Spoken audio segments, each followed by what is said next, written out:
அனைவருக்கும் வணக்கம். எப்படி இருக்கீங்க? இன்னைக்கு என்ன கிழமை? சனிக்கிழமை 29ஆம் தேதி.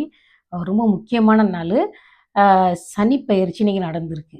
அதாவது கற்றவருக்கு சென்ற இடமெல்லாம் சிறப்புன்னு சொல்ற மாதிரி, சனி பகவான் வந்தாலும் சிறப் வர்றது, போறது, நகர்றது, உட்கார்றது எல்லாமே ரொம்ப முக்கியமான விஷயம் நம்ம வாழ்க்கையில. இன்னைக்கு ரொம்ப அதாவது என்னோட 30 வருஷமா சனி பகவானுடைய மாணவியா இருக்கேன் இல்லையா? அதனால இன்னைக்கு அவர் எனக்கு சர்டிஃபிகேட் குடுத்துருப்பாரு. சர்டிஃபிகேட் குடுத்துட்டு டாட்டா பை பை சொல்லியிருப்பாரு. 30 வருஷமா நான் நெறைய கத்துக்கிட்டே இருக்கேன். அதுக்கு அவர் தான் காரணம். அவர் என்ன பொறுத்தவரை சனி பகவான் பேராசிரியர் மாதிரி. ஆசிரியர், பேராசிரியர், பெரிய குரு. சரிங்களா? இல்லன்னா எதுவும் கத்துக்க முடியாது. அவர் இல்லாட்டி எதுவும் கத்துக்க முடியாது. இன்னைக்கு நம்ம பார்க்க போற விஷயம் ஒரு சமையல் குறிப்பு. தயவு செஞ்சு வீடியோவ முழுசா பாருங்க.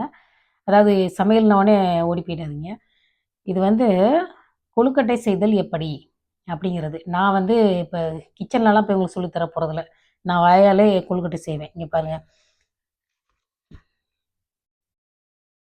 தெரியுதா? பாடத்தை காமிச்சிருக்கிறேன்னா ம் அதாவது கொழுக்கட்டைக்கு மோதகம்னு பேர்.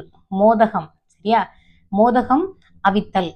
இது 6ஆம் கிளாஸ் பாடம். நான் போன வாரம் சொன்னேன் இல்லையா, புக் வாங்க போகிறேன்ட்டு. இங்கே பாருங்க, 6ஆம் கிளாஸ் பாடத்தில் 6ஆம் கிளாஸ் புக்கில் 7வது பாடம். இது கொழுக்கட்டை அவித்தல். அதாவது நம்ம ஊரில் இப்போ சொன்னால் கொழுக்கட்டை செய்கிறது. அது என்னன்னா, ஒரு அம்மா, மகன், மகள் 3 பேர் சேர்ந்து கொழுக்கட்டை செய்கிறாங்க.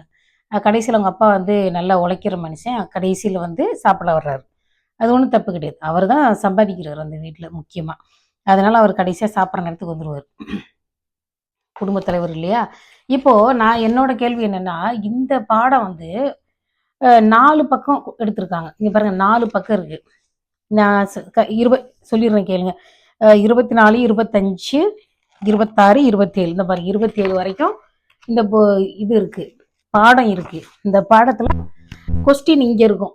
சரியா? அந்த கொஸ்டின் இங்கே இருக்கும். நான் ஒரு புக் மார்க் மாதிரி எடுத்து வச்சிருக்கேன். இங்கே பாருங்க, இங்கே பாருங்க, 7ஆம் பாடத்துக்குரிய கொஸ்டின் இங்கே இருக்கு. இந்த ஒரு பக்கம், இந்த ஒரு பக்கம், மொத்தம் அவங்க 7 பக்கத்தை செலவு பண்ணியிருக்காங்க. சரிங்களா? 7 பக்கத்தை செலவு பண்ணியிருக்காங்க. ஆனால் ஒரு திருக்குறள் அதிகாரம் வைக்கிறதுக்கு மனசு வரல. சரிங்களா? ஒரு ஆத்திச்சூடி வைக்கவோ இல்லை ஒரு கொன்றை வேந்தன் வைக்கிறதுக்கோ மனசு வரல. இல்லை வேற எத்தனை